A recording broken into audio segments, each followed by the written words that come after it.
In this video, I'll show you how to set up Microsoft Defender for maximum protection. Step 1. Open Windows Security. First, click on the Start menu. Type Windows Security and press Enter. This will open the main security dashboard.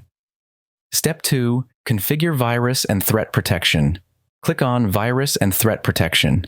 Under Virus and Threat Protection Settings, click Manage Settings. Now make sure all of these options are turned on. These settings allow Windows Defender to detect threats quickly, send suspicious files to Microsoft for analysis, and prevent unauthorized changes to security settings. Step 3. Enable ransomware protection. Scroll down and click Manage Ransomware Protection. Turn on Controlled Folder Access. This blocks untrusted apps from accessing your important folders. Then click Protected Folders and add any folders you want to keep safe, like your documents, desktop, and pictures. Step 4. Configure App and Browser Control. Go back to the main menu of Windows Security. Click on App and Browser Control. Under Reputation-Based Protection, click Settings. Turn on all the options.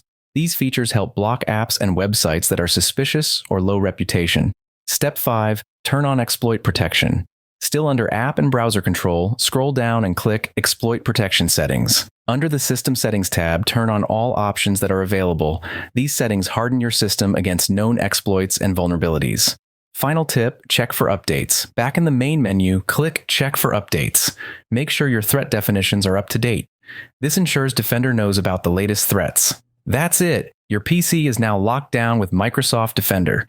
If you found this helpful, give the video a like and don't forget to subscribe for more tech tips to stay safe online. Thanks for watching, and I will see you in the next video.